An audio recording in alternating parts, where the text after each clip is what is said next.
Hello everyone, welcome back to my YouTube channel. तो जब आप भी हॉस्पिटल में आप ड्यूटी करेंगे या फिर आप जब जॉब करेंगे, तो देखिए अगर आप कोर्स कर रहे हैं, बीएससी नर्सिंग कर रहे हैं या फिर अदर कोर्स कर रहे हैं मेडिकल के फील्ड में, तो आप हॉस्पिटल में जब आपकी पोस्टिंग लगती है ड्यूरेशन ऑफ कोर्स, तो आपको ये मशीन आप हॉस्पिटल में आपको देखने को मिलती है। तो इस मशीन के थ्रू आपको क्या करना रहता है, इस मशीन के थ्रू आपको ब्लड टेस्ट करना रहता है। ब्लड में क्या चीज़ टेस्ट करना रहता है, आप ब्लड सैंपल लेते हैं।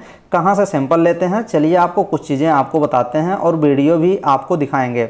देखिए जैसे देखिए ये आप एट्रियल ब्लड गैस, इसको एबीजी एनालिसिस बोलते हैं। आप हॉस्पिटल में डॉक्टर एडवाइज करता है कि एबीजी इसका कर लेना, एबीजी एनालिसिस कर लेना। तो एनालिसिस करने के बाद ये देखिए एबीजी एनालिसिस किया जाता है, तो ब्लड का सैंपल निकाला जाता है।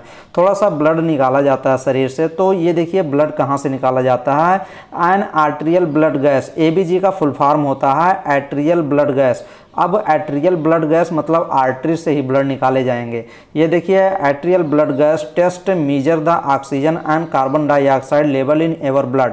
ब्लड में ऑक्सीजन का लेवल और कार्बन डाइऑक्साइड का लेवल चेक किया जाता है, as well ever blood pH balance. और ब्लड में पीएच कितना होता है ये भी इसके थ्रू आप चेक कर सकते हैं। This sample is taken from N artery. Sample कहाँ से कलेक्ट किया जाता है, ब्लड सैंपल जो कलेक्ट किया जाता है आर्टरी से, नॉट ए वेन। वेन से कलेक्ट नहीं किया जाता है। तो शरीर में आर्टरी और वेन होती हैं, तो ये जो सैंपल कलेक्ट किया जाता है आर्टरी से। एंड हेल्थ केयर प्रोवाइडर से typically order in certain emergency situation. Emergency situation में ये टेस्ट किया जाता है। जब ये पेशेंट में काफ़ी वो रिस्पायरेशन करने में, सांस लेने में प्रॉब्लम होने लगती है, उसका ऑक्सीजन सैचुरेशन घटता है बढ़ता है कभी, तो ये टेस्ट किए जाते हैं। अब ये देखिए ये मशीन है, ये आपको मशीन दिखेगी हॉस्पिटल में, वार्ड में, हर एक वार्ड में रहती है। जो आईसीयू वार्ड होते हैं वहाँ पे ये देखने को मिल जाएगी। तो यहाँ पे देखिए, यहाँ पे सैंपल, यहाँ इसको थोड़ा सा पुश ऊपर करते हैं, फिर यहाँ पे सैंपल लगाते हैं। इस सिरिंज में थोड़ा सा लेते हैं, 2 ml की सिरिंज लेते हैं, वहाँ में उसमें और लगभग आधा ml ब्लड लेते हैं, फिर उसके बाद इस पर लगा देते हैं। फिर यहाँ पे कुछ चीज़ें सेट करते छोड़ देते हैं। यहाँ पे आपका प्रिंट आउट निकल जाता है यहाँ से। तो ये कुछ चीज़ें होती हैं। चलिए आपको चीज़ें और क्लियर करते हैं, फिर आपको समझ में आ जाएंगी। देखिए आज मैंने 3 सैंपल किया था। मेरी ड्यूटी लगी थी SICU में लगी थी, सर्जरी इंटेंसिव केयर यूनिट में लगी थी। तो यहाँ पे मैंने आज 3-4 सैंपल लिए थे, 3 सैंपल लिए थे टोटल। आज के दिन में 3 सैंपल लिए थे। ये देखिए मैंने बेड नंबर 7 का लिया था। तो ये इसमें देखिए आज ही का ये है, आज 27 तारीख है। तो आज मैंने मॉर्निंग में, मेरी मॉर्निंग शिफ्ट ड्यूटी थी, तो यहाँ पे मैंने लिया था। तो ये देखिए यहाँ पे ब्लड गैस, इसमें क्या क्या चीज़ें चेक की जाती हैं। देखिए ब्लड गैस, जो ब्लड गैस वैल्यू में ब्लड में जो पीएच होता है, कितना ब्लड का पीएच होता है ये देख लेते हैं। और पार्शियल प्रेशर CO2 देख लेते हैं, और पार्शियल प्रेशर ऑक्सीजन देख लेते हैं कि ब्लड में कितना होता है।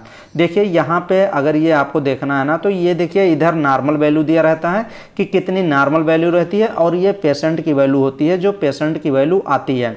अब देखिए जैसे ब्लड का पीएच कितना होता है, रेंज होता है 7.35 से लेकर 7.45 तक, ये नॉर्मल वैल्यू होती है ब्लड में पीएच का लेवल।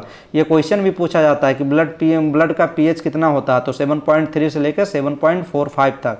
तो ये चीज़, अब देखिए पेशेंट का जो यहाँ पे देखिए निशान लगा है, तो ब्लड जो पेशेंट का ब्लड में पीएच था वो थोड़ा सा बढ़ा था, 7.4 था, 7.479 था, तो समथिंग में सही था। और ज़्यादातर देखिए मेन चीज़ जो एबीजी करते हैं उसमें ये चीज़ देखते हैं, पार्शियल प्रेशर ऑफ ऑक्सीजन देखते हैं। ज़्यादातर यही चीज़ें डॉक्टर्स यही चीज़ें देखने के लिए ज़्यादा चीज़ मतलब करवाता है ये टेस्ट। तो देखिए पार्शियल प्रेशर CO2 ये जो नॉर्मल होता है 83 से लेकर से 108 तक होना चाहिए, ये नॉर्मल वैल्यू होती है पेशेंट में। तो ये देखिए इनका 369 था, मतलब इनमें इनके ब्लड में जो पार्शियल प्रेशर ऑक्सीजन था वो काफ़ी अधिक था। तो ये चीज़ देख लीजिए। अभी इसमें ऑक्सीमीटर वैल्यू भी देख लेते हैं। पे देख लीजिए जो ऑक्सीमेट्री वैल्यू दिया गया है, ये भी देख लीजिए जो ब्लड में हीमोग्लोबिन का लेवल होता है, हीमोग्लोबिन का लेवल जो नॉर्मल वैल्यू यहाँ पे दी गई है, ये देख लीजिए 12 से 16 जो ब्लड में हीमोग्लोबिन का लेवल होता है 12 से 16 ग्राम पर DL होता है नॉर्मल वैल्यू। ये रेंज एक है।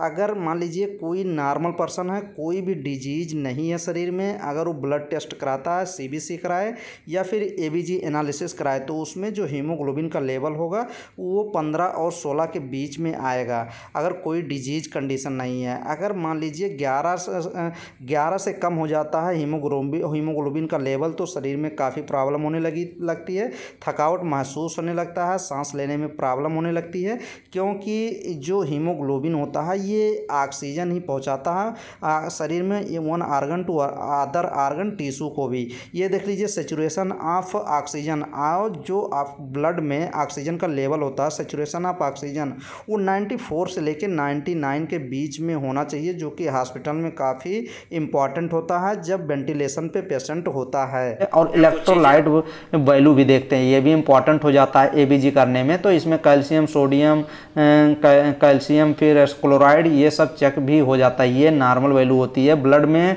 कि कैल्शियम प्लस का लेवल कितना होता है 3.5 से 4.5, सोडियम की वैल्यू कितनी होती है, तो ये सब चीज़ें इसमें ABG एनालिसिस में करते हैं।